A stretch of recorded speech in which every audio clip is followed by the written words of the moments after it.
Started.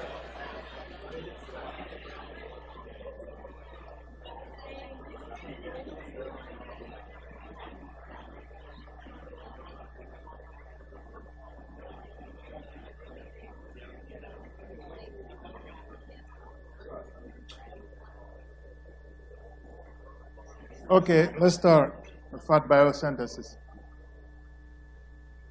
Now, if you look earlier in the week, we were discussing fat breakdown. Now, we're going to talk about fat synthesis.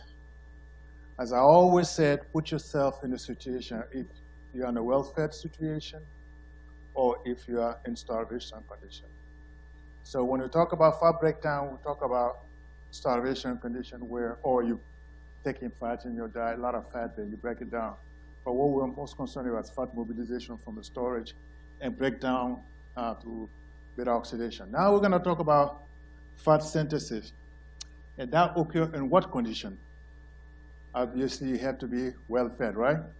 Now you're taking on high meals or carbohydrate meals, and you're not exercising much, so your energy storage get full, right? Then when that get full, then it has to be storage somehow, some way, okay? And fat synthesis occur at that point, so you can storage energy. So when you're high carbohydrate diet, blood glucose start rising up, that stimulates what? Insulin, right? So your insulin level goes up. If that goes up, the glucagon level goes down because you already have a high glucose level, okay? So once the insulin goes up, this condition will stimulate fat synthesis in the liver, okay? And one thing you have to remember about insulin is that insulin wants to make sure the blood glucose level is not too high. And glucagon, his job is to make sure the blood glucose is not too low.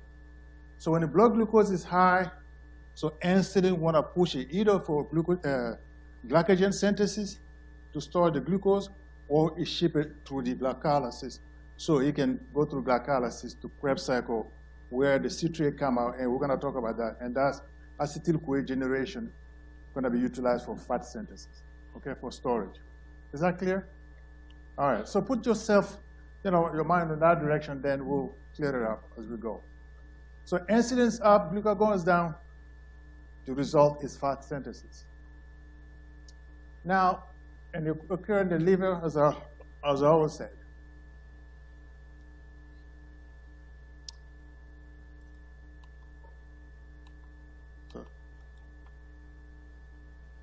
All right. So it occurs in the liver. Again, in the big picture, if you recall, glucose level is high, insulin is high, so glycolysis is stimulated, right? Glycolysis stimulated. It turns out when the glycolysis reaches a certain level and you not exercise, what happened to your ATP level? Shoot up, right? You have enough energy around, and you're still eating a lot of carbohydrate. So it turns out the ATP, high ATP and high NADH level will shut down isocitrate dehydrogenase and alpha-ketoglutarate dehydrogenase enzyme. And you know that, right? From the Krebs cycle, those are the regulators. So you're eating a lot of ATP, a lot of NADH, you shut down these two. So citrate is still increasing because the glycolysis is going. So what happened to citrate at that point? It has to go somewhere, right? So citrate accumulates in the mitochondria, and citrate has to come out. So once it comes out, it can break down to acetyl-CoA, and now the acetyl-CoA is converted to malonyl-CoA, and malonyl-CoA is a substrate for fat synthesis, okay? So that's the big picture, and we're going to talk about it a little more in detail as we go in the rest of the time, okay? So the citrate taking the system or the pathway that takes the citrates out is called the citrate shuttle, okay? And that's what you have here. All right. So some features that you should need to know. So it turns out animals cannot synthesize carbohydrate from fat, okay? So keep that in mind. That's something we cannot do. So basically, if you have acetyl-CoA, it cannot be converted to a carbohydrate. But plants can do just do that, okay? Now, it turns out when fat synthesis is used completely, use completely different pathway than the breakdown. I'm sorry, let me back up. So the breakdown and the synthesis use completely different pathway. They're similar one way or some way, but completely different system. Okay? It's not like a gluconeogenesis and glycolysis. Well, they share the same enzymes. Okay? So basically, this is the example where this biosynthetic process and degradation process are completely different processes. Okay, so that's one example. Now, here is some more important features. So it turns out they occur in the liver, but malonyl-CoA, as I always say, is the building block, and that comes from acetyl-CoA. And one thing I want you to notice here, malonyl-CoA and acetyl-CoA, what's the difference? One CO2, the CO2, right? A carboxy group. Basically, when you synthesize a malonyl-CoA, you take acetyl-CoA and you attach the CO2 in the back, and that's what you have here. And I want you to, because in the fat biosynthesis play a big role. The CO2 is not getting incorporated in the fat. It's not going to get incorporated. So keep that in mind. And the reason I'm insisting on this because people like to ask those kind of questions. I'm not saying I'm not going to ask you that, but in the board exam, they like to ask, what are the carbon molecules in the malonyl-CoA that get in the fat and immediately synthesize fatty acid? Is that clear? Okay, good. So the enzyme is the fatty acid synthase. Now, it turns out the first two carbons that come at the beginning of the fat synthesis, the first two carbons that come are provided by acetyl-CoA, okay? Again, particularity, the first molecule that comes on the synthase enzyme for the fat synthesis is acetyl-CoA. And after that, all the incoming carbon molecule will come in forms of malonyl-CoA. Is that clear? All right. Now, another thing is the reductant is NADPH, not NADH, okay? If you recall, when you're breaking down fat, you generate a lot of NADHs, right?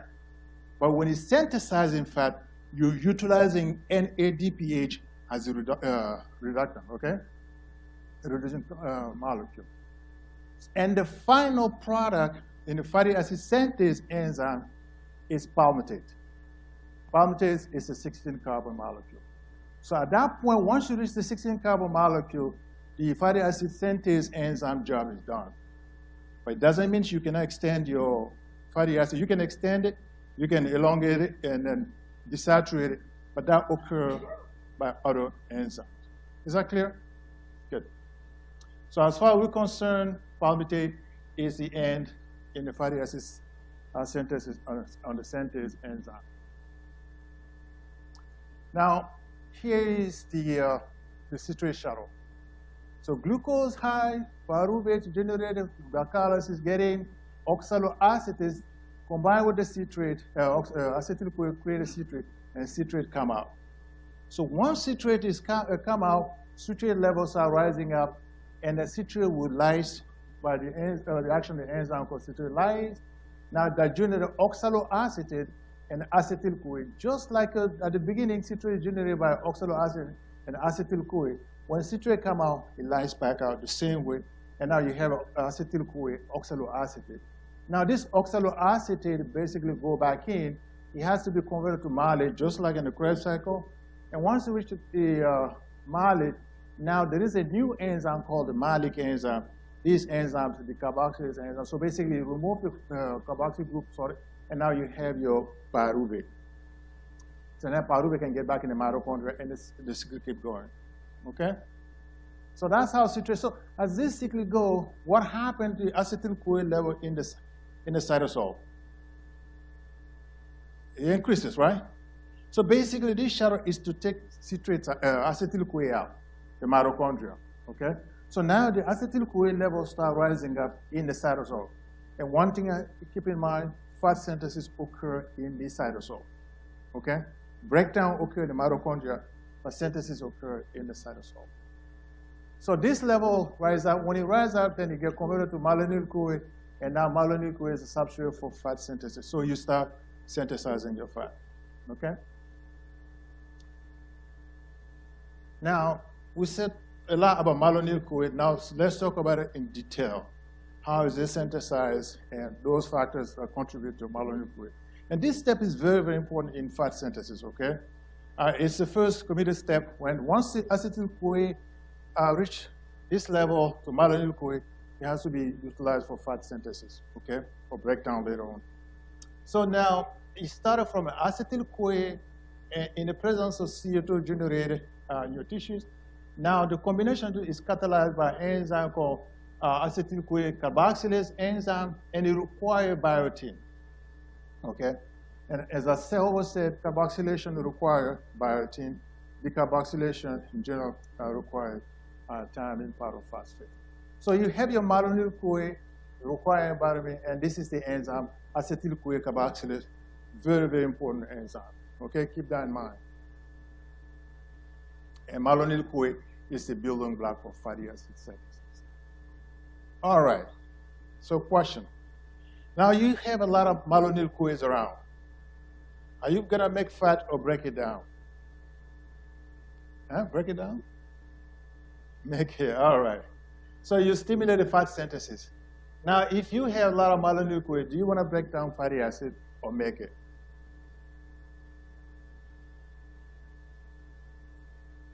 Are you gonna be degraded, stimulate the degradation or?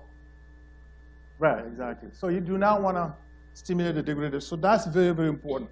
So if you have a lot of malonyl-CoA level is an indicator that fat breakdown has to stop, because you do not want to break down fat. You do not want to break down fat that you just synthesized, okay? And that is the reason malonyl-CoA target what enzyme. You have to know that. Huh? CPT or CAT, right? The transferase enzyme, and we're going to talk about it, okay? But keep that in mind. All right. So here it is. So malonyl-CoA generated from acetyl-CoA, a lot of malonyl-CoA utilized for fat synthesis. But before that happens, this guy want to make sure this guy doesn't take the fatty acid that it just got synthesized back to the mitochondria to be break down, okay? So the malonyl-CoA will shut down the CPT1 to make sure no fatty acid that it just got synthesized is taken back in the mitochondria and oxidized through the beta oxidation. Is that clear? So that's one of the major roles that malonyl-CoA play in terms of regulation, okay? And that's very, very important. Now, furthermore in the regulation, okay? And here is your acetyl-CoA carboxylase enzyme. As I said, it's a committed step for fatty acid synthesis, very, very important enzyme. So when you have a high citrate level, which means you have a lot of substrate, that will stimulate the enzyme. And this enzyme stimulation means you want to synthesize fat. So correlate the two. Activation of acetyl-CoA carboxylase stimulate fat synthesis, okay? And inhibition of the acetyl-CoA carboxylase means you want to shut down fat synthesis, okay? So now, even without looking at so what will be the role of insulin or the effect of insulin on this enzyme without looking at the board? Insulin want to stimulate fat synthesis, right? Good.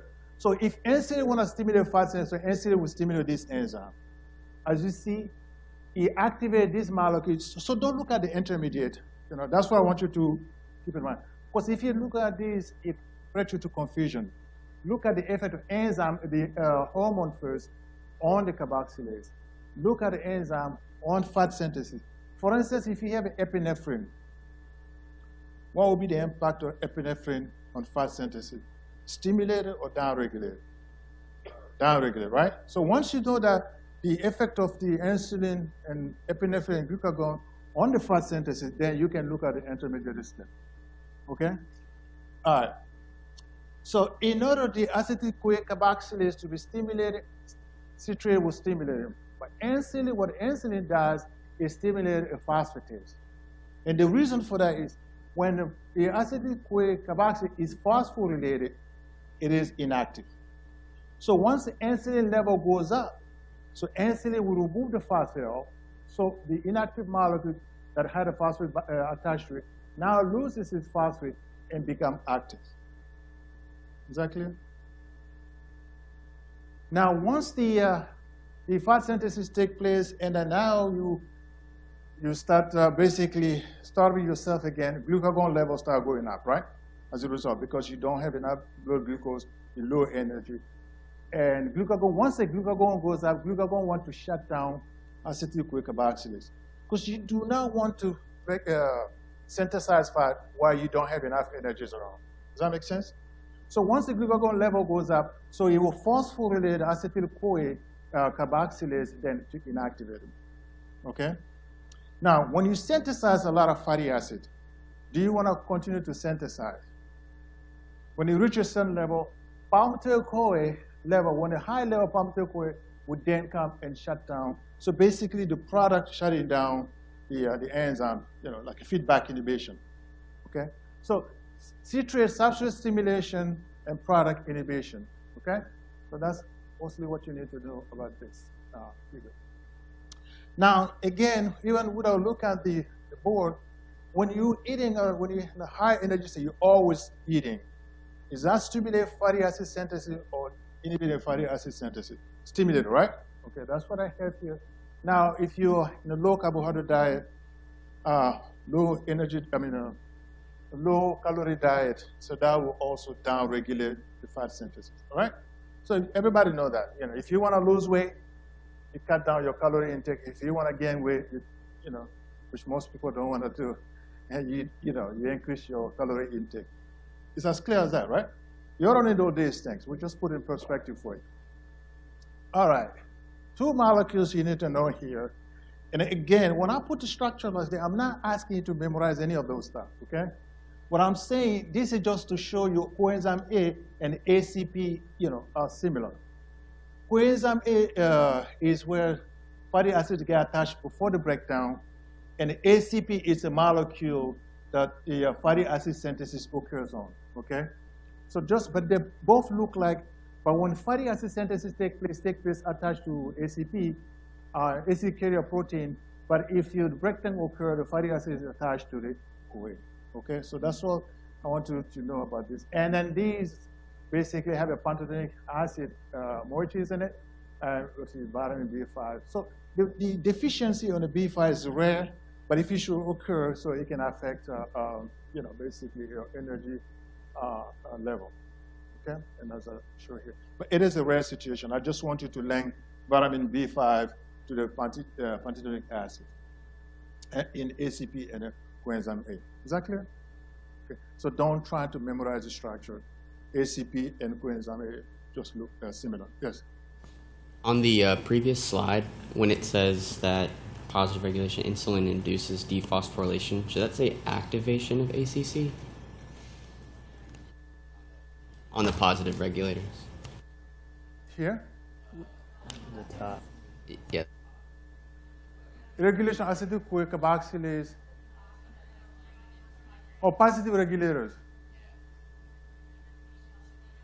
Inactivation? No, take that off. Take that off. So it is activation, okay?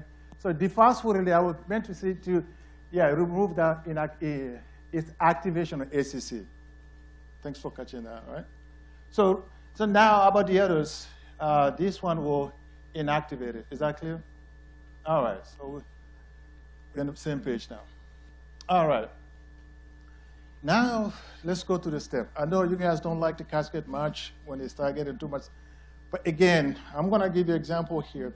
I'm showing the whole processes. I'm not asking you to memorize every single step. There are key steps that I want you to know and understand, memorize, but it's part of a big picture.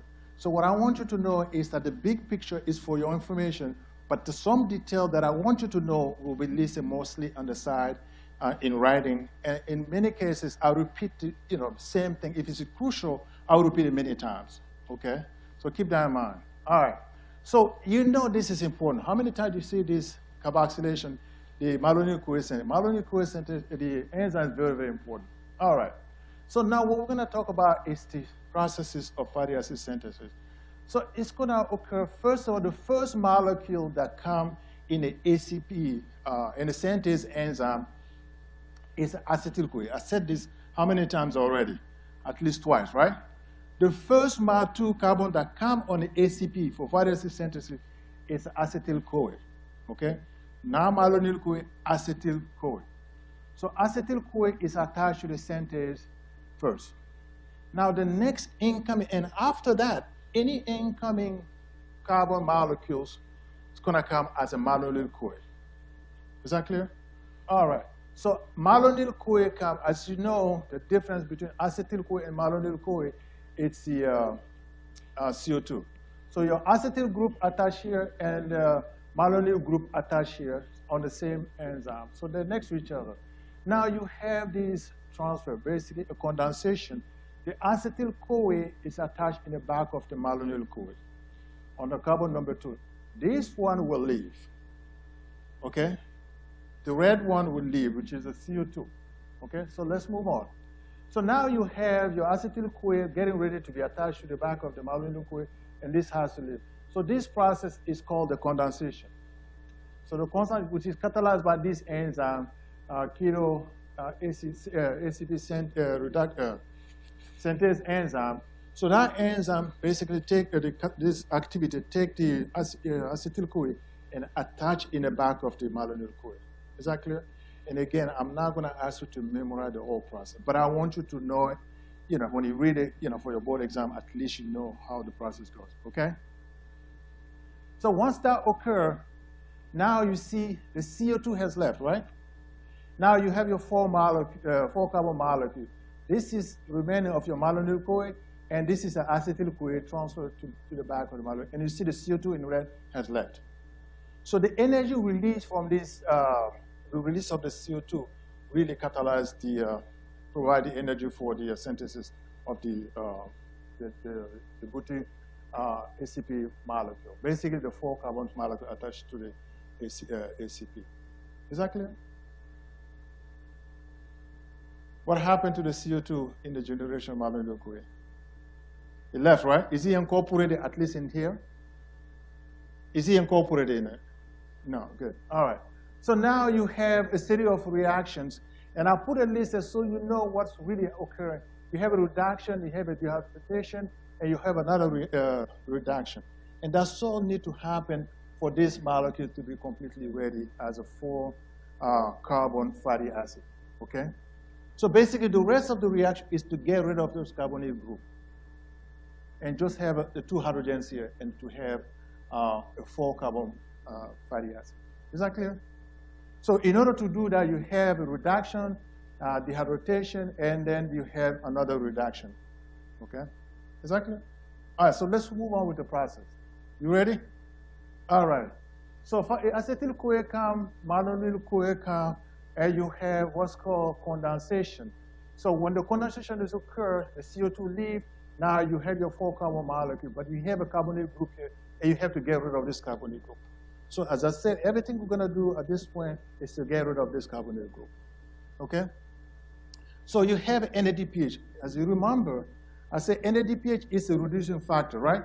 So now you have the NADPH give 2 hydrogen, now you say you have a hydroxy group here. Now the next step is to get rid of this OH here, okay? Now when that occurs, you have, so you leave as a water. So when this leave as a water, you take 1 hydrogen here attached to this hydroxy group, so water will leave, now you create a double bond. So next thing you have to do is get rid of the double bond, right? And by reduction. So the NADPH can play a role again, so basically you get rid of this double bond, now you have a reduced molecule, okay? So now you only have this carbonyl directly attached to the S, and you have the remaining carbon nicely reduced. Is that clear? Now, the translocation occurs. So this molecule now is translocated to this position where the initial acetyl-CoA has come. And the reason for that, to receive another malonyl-CoA here. Is that clear? So now, from here, we're gonna get back to this step. But the molecule here is gonna be a 4 carbon molecule instead of being a 2 carbon molecule. Is that clear? Now, as you see here, so new malonyl-CoA will come and attach there, and then we'll go back to this stage. Is this complex? No, it's very simple, actually. All right? Yes?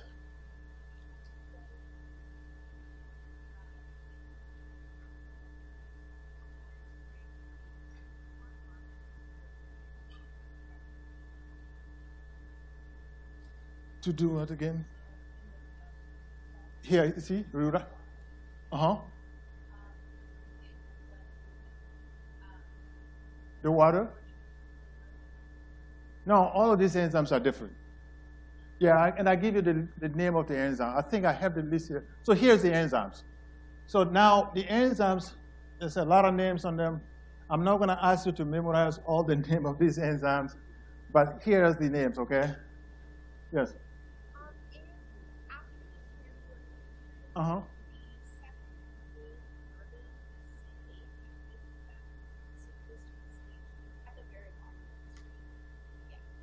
Yeah, this is supposed to be CH2, actually. Yeah. I don't know if what happened to the second H came out. So this is CH2, okay? And it's a fully reduced molecule. Is that clear? All right. So here is the entire stuff together. And again, I put a FYI for your information. I know it looks intimidating, but it's everything I said here and earlier combined together. So the whole thing is summarized here. So basically, this first part is a carboxylation. Malonyl CoA is synthesized. Is that clear? And I go through this. Now, we synthesize 4 carbon molecules, right? And palmitate is how many carbon? 16 carbon. So we have to do this how many times? 7 times, right? And then if you count total, so about 8 acetyl-CoA is coming out. But again, the 7 others are come as a malonyl CoA and 1/1 acetyl-CoA. Is that clear? Okay. Now, if you consider that the CO2 leaves, so it's going to be, you can consider as 8 acetyl-CoA. If everybody see what I'm trying to say. All right? So is this clear? Again, I give you this for your information. It really give you a nice detail and condensed form, but I'm not going to hold you on this one because I already have in the earlier slide explained everything. But this give you put everything in one single slide. Is that clear? All right. Now the elongation. Now you synthesize at the end of the process. You have a 16 carbon molecule. Yes. So do we need to know the enzymes for that? Yeah. In the cascade itself, no. But you don't need to memorize it. But I think it's going to be good for you for the board exam. So I'll put it up for you. But as far as I'm concerned, I'm not going to ask you about the enzyme name. I just want to have an idea of what's going on in the process of fatty acid synthesis. But the carboxylase is crucial. And you can be sure I'm going to ask you that question, okay? Or you should know all about it, okay? All right. So now, yeah, I can be more clear than that, right?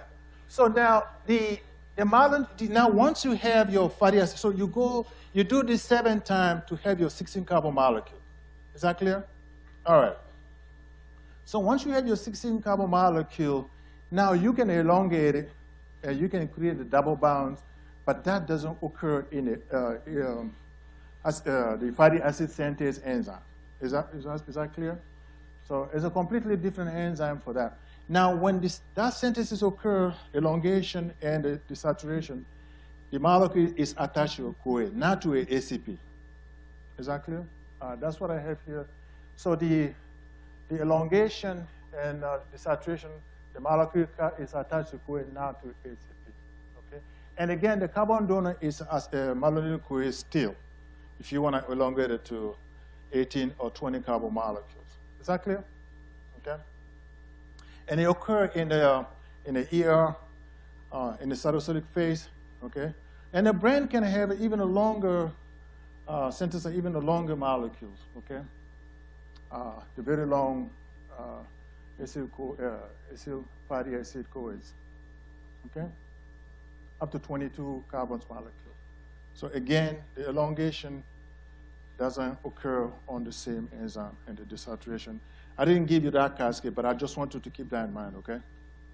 All right. So now here is to give you an idea how the fatty acids are synthesized up to 20 carbon molecule and then 18 carbon molecule. We're already at the 16, right, from the synthase.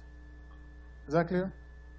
So at the synthase enzyme, we reach the 16 carbon, which is our palmitate, fully saturated. Okay, no double bond. So now you can elongate it to stearic acid, the 18 carbon. We can do this, okay? Or you can desaturate it, create a 1 double bond at the position 9. Now, once you have a stearic acid, you can basically elongate that saturated fatty acid longer ones, or you can create a double bond again at the position 1 once to form the oleic acid. Now you have 18 carbon with the 1 double bond. At this point, we cannot incorporate any more double bond beyond delta 9. Is that clear? So plants can do that. And that's why this figure is important, because if you want to create a double bond beyond that, you cannot. You have to get those fatty acids from the foodstuff. And plant can do that. That's why we need those called the essential fatty acid from plant sources. Is that clear? All right. So plant would take this and create a second double bond beyond the delta 9. So 12. Now they can desaturate a further 3 double bond beyond 9. Now, and that's your linoleic acid, and that's your linoleic acid and linoleic acid. Yeah, 3 double bond. Okay. But once we reach this point, we can create a double bond from delta 9 closer to the carboxy group, but not beyond. Is that clear? Everybody following that?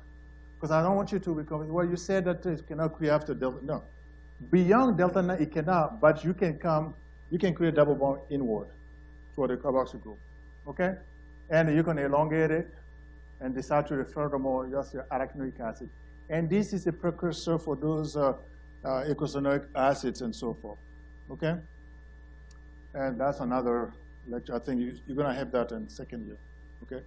But they're generated from arachidonic acid, which is a 20 carbon with the 4 double bonds. Is this clear? Now you know why you need the the essential fatty acid, unsaturated fatty acid, such as the linoleic acid and so forth, because you cannot create a double bond beyond the delta 9. Is this clear? All right. Now, I know we discussed this partially in fat chemistry.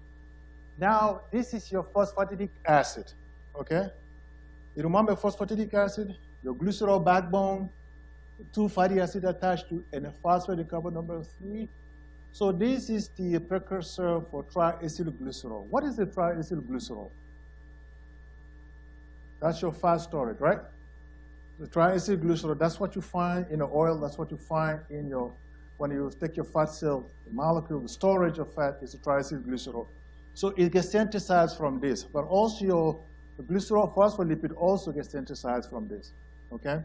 So now when you cut the phosphate off and you attach a third fatty acid, so that's gonna be your triacylglycerol. So you have to cut it off first, like here, and now attach another fatty acid to have your triacylglycerol, okay? Now, or you can attach a head group here to have your glycerol phospholipids. Is that clear? All right. So I'm not going to say more about, the synthesis. I just want you to know, from the phosphatic acid, you can synthesize your triacylglycerol, your, fat storage form, and also your phospholipids. All right. And I give you, and again, not for you to memorize it, but I have an idea how the rest of the phospholipids, glycerol phospholipids are synthesized just from your glycerol phosphatic acid. Yeah, you move on all the way to different type of glycerol phospholipid. Not for your memory, but just for your information. Is that clear? All right. Now, regulation. So now, again, this is a cascade from a glucose all the way to malonyl-CoA, and fat synthesis occur. Okay? Now, insulin will stimulate PDH. You know that, right? Stimulate glycolysis. Now, pyruvate also stimulates the pyruvate conversion all the way to acetyl-CoA, and that's stimulated by insulin. So now, once the acetyl-CoA is formed, malonyl-CoA is formed, now you have fat synthesis occurring. But now, once the fatty acid synthesis, you have a lot of fatty acid, then you inactivate the carboxylate, But it turns out the reducing factor, as I mentioned, comes from the NADPH. And the NADPH is synthesized by what pathway?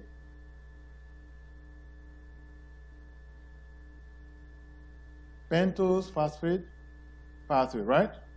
So NADPH, that's the major source of NADPH. So keep that in mind, okay? Now, one thing I want to really emphasize on is the leptin, okay? I'm sure you heard about leptin before, right?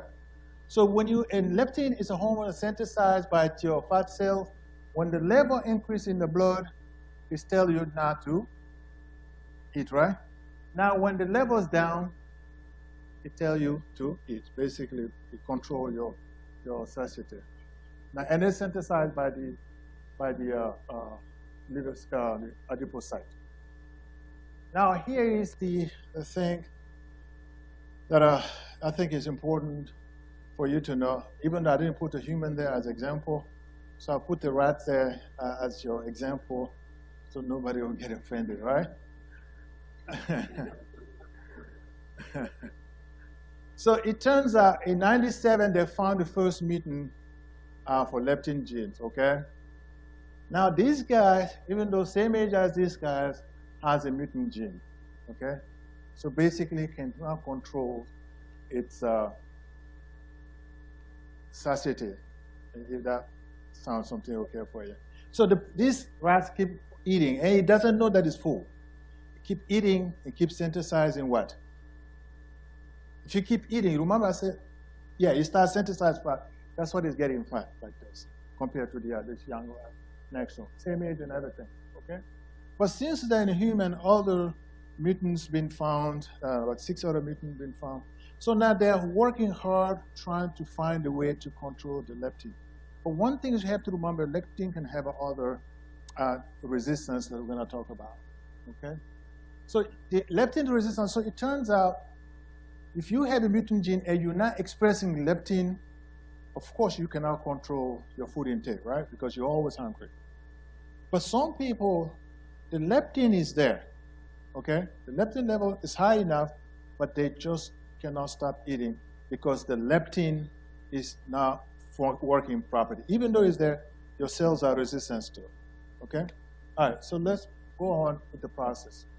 So leptin will bind to hypothalamus and send the signal to stimulate the catabolism and downregulate the anabolism. So that will lead to weight loss.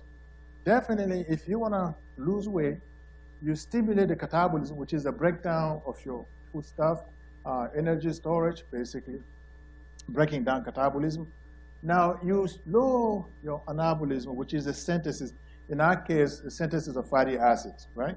Because once you synthesize fatty acid, you're going to attach it to the glycerol backbone to form triacylglycerol, and you're going to storage it.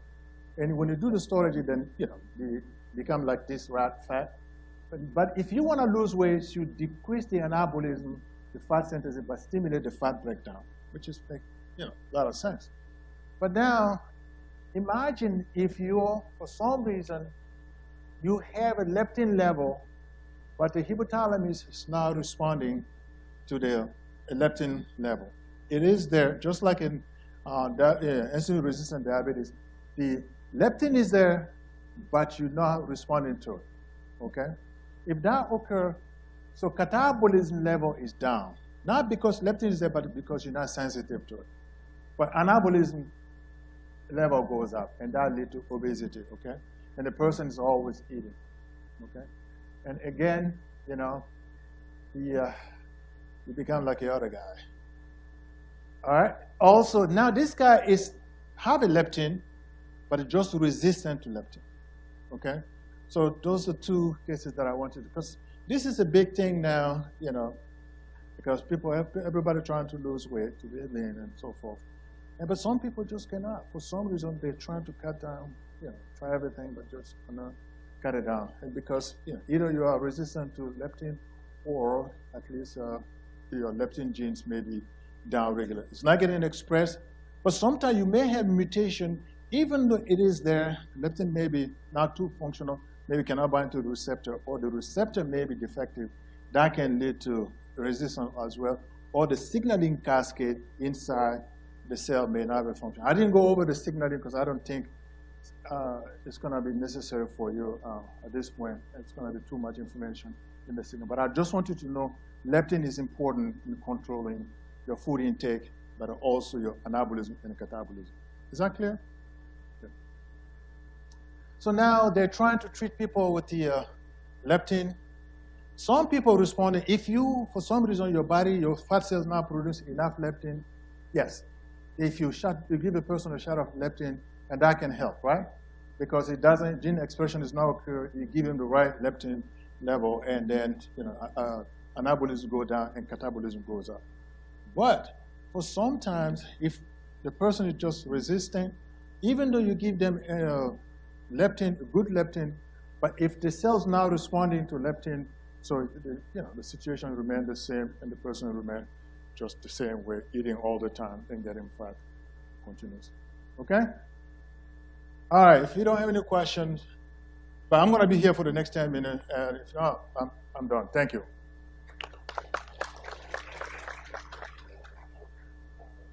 And again, as I said, before everybody leave, don't worry too much at the cascades, but just the particularities, okay? All right. Question about CPT. So you said CPT 1 is